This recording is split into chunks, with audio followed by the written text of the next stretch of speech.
If we haven't done the work to greet our death with grace, with preparedness, a lot of the fear actually can manifest for us. I have had an interest in the process of death since I was fairly small.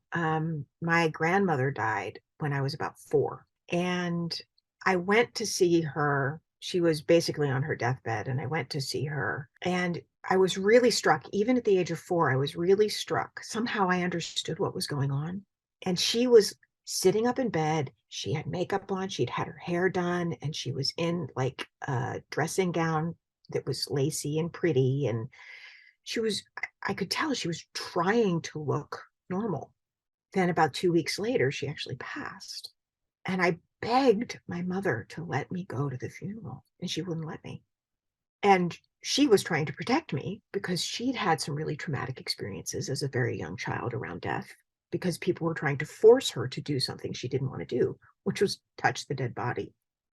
But I really got, even at 4, is how much I wanted to say goodbye, how much I wanted to be able to have that sense of seeing the body somehow without the soul. I don't know how I knew this at 4, but seeing the body without the soul and being able to recognize, right, that that transition has really fully happened, and that I got to have a sense of the transition for myself as well as for my grandmother. And since that moment, since that experience, I've always wanted to help our culture get more comfortable with the death and dying process. Throughout my life, have gotten to the place where I was like, okay, I'm ready to actually take this certification. I've faced my own mortality a couple of times. That's been part of what I feel like has put me here, and seeing other people's reactions to that possibility.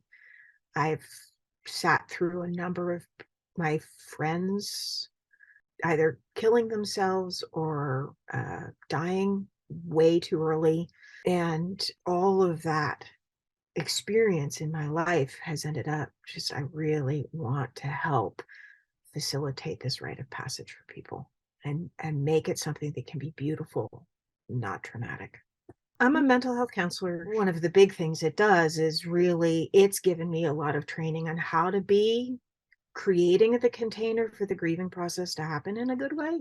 It's given me a lot of training in how to sit with the intensity of feeling and the fear and the anger and the sadness and all of those feelings that rise around losing someone.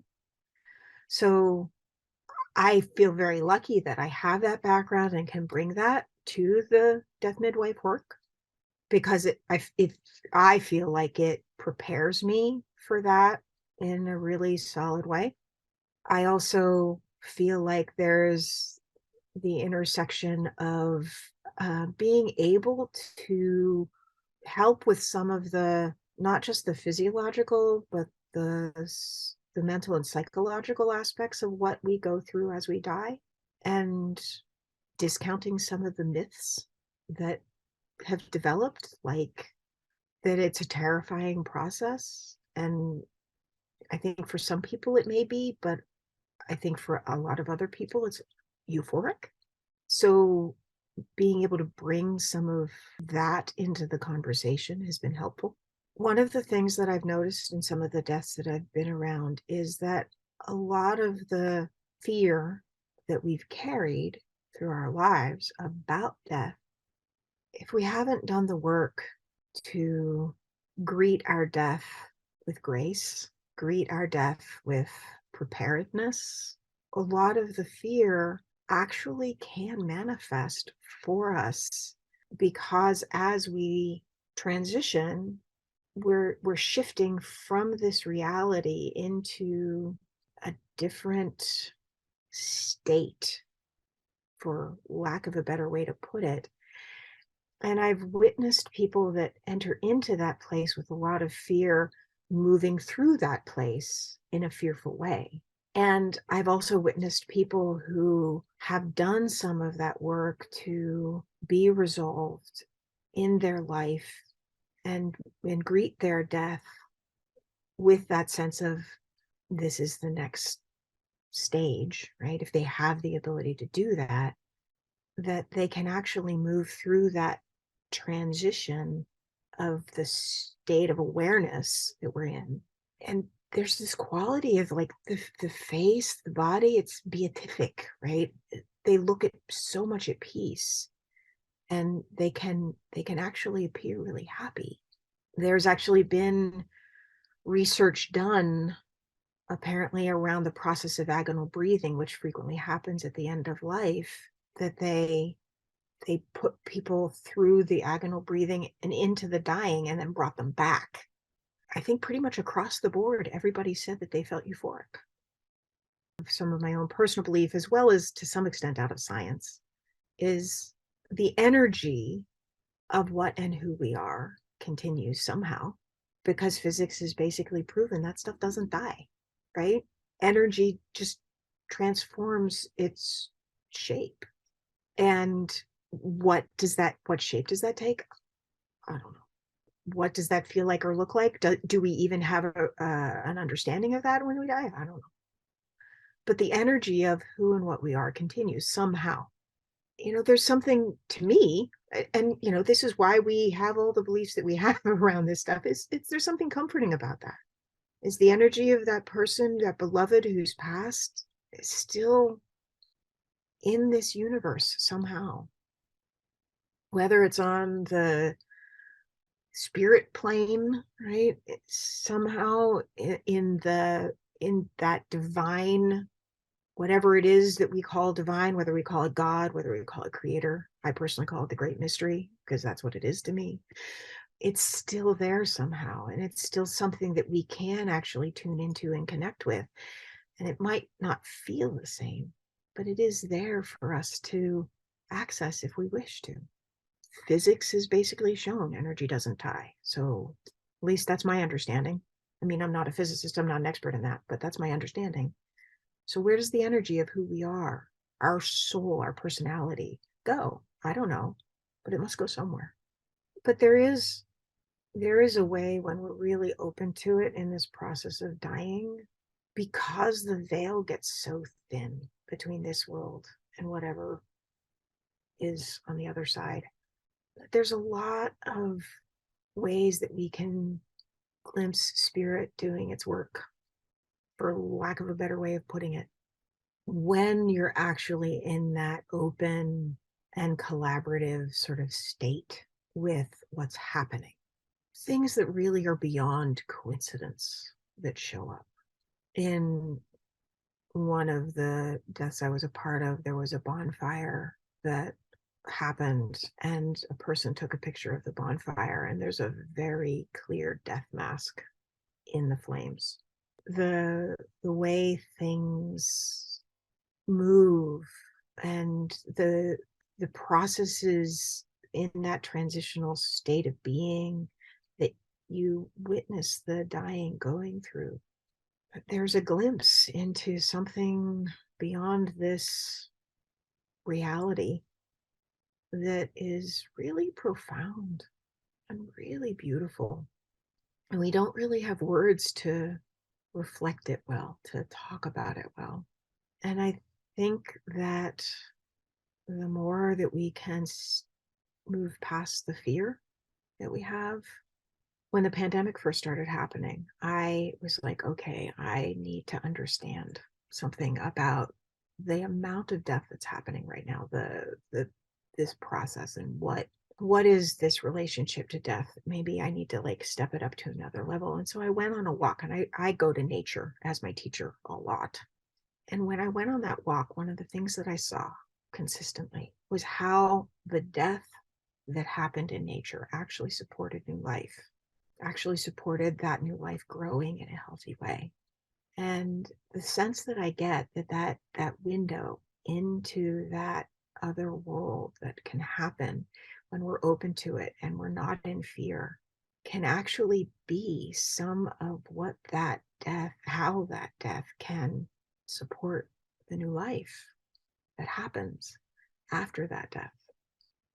And that in being able to be open to that relationship somehow reduces the experiencing of that death as traumatic, and it reduces the experience of the grieving as traumatic as well. I'm not saying that it's not still hard. Of course it is, but that in it, you're actually feeling how it's an expression of the love, and how the beauty that can show up in those moments can be something that nurtures the person moving forward after the death has happened. Now, I admit I am talking pretty much about deaths that we can do the preparation for, and deaths that aren't really dismembering deaths and like sudden deaths that are horrifying.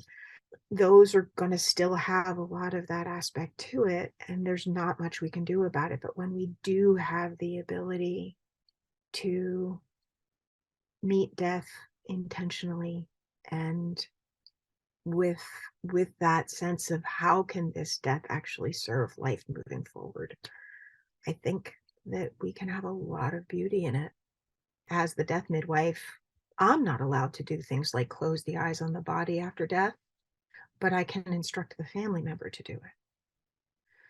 Because if I close the eyes, then I am doing the role of the funeral director. But if the family member does it, they're just caring for their own dead. So there are some interesting fine lines. There's a lot of assumption around the body's going to smell or be disgusting immediately. The one person that I worked with that was the death with dignity person, they were doing Buddhist practices, which meant keeping the body for 3 days completely undisturbed, not touching him at all. And there was very little that was gross or disgusting or anything about any of that. I'm not saying that that's always the case, but there was so much about that process that was not what was expected by some of the people going through it. They expected the body to really smell bad really quickly, and it had just started to smell by the time the 3 days was up. In that particular case, there wasn't any voiding that happened, so there wasn't any mess. So I think that there are a lot of misconceptions around death and dying. Some of the misconceptions around that, well, I mean, you've named a lot of them, right? You can actually keep the body for pretty much, I think, I don't know if there's any limitation on how long you could keep the body in your own home. There is, depending upon the state, you can even get permission to bury the body on your own land. That's depending upon the state. The process of preparing the body for death has to be done by a funeral home or a funeral director, and that's not true. That the body has to be embalmed, it's not true. That was actually one of the things that surprised me in my training. I didn't know that. I thought the body had to be embalmed, period, end of story. I was like, oh, no, that's cool. I'm glad to hear that. Well, because embalming is one of the worst environmental things that we do. All of that embalming fluid leaches into the ground. So basically, all of our graveyards are toxic hazardous waste sites, which is really sad. And it doesn't let our bodies actually go back to the earth. So the things that are commonly not known, some of the surprises that came out of my training, there are a lot of different ways for you to deal with the remains once the death has happened. And a lot of them are far more environmentally friendly than the commonly known ones of embalming and burying in a casket or cremation. I personally love the idea of composting. You can have your remains composted and then use them to plant something. Depending upon the country you're in, there's things like there's a pod that you can get put in and a tree is planted in that pod, and so you actually become the life force that helps to grow the tree. There's even being freeze dried and then ground up, and you have a product that's very similar to the ash that comes out of cremation. There's all kinds of things to do, and all of those are far more environmentally friendly processes than the ones that are commonly known about. It's pretty funny because the person who taught my training, one of the phrases she kept on using over and over and over again is death is not an emergency. Death is not an emergency. There's no need to rush.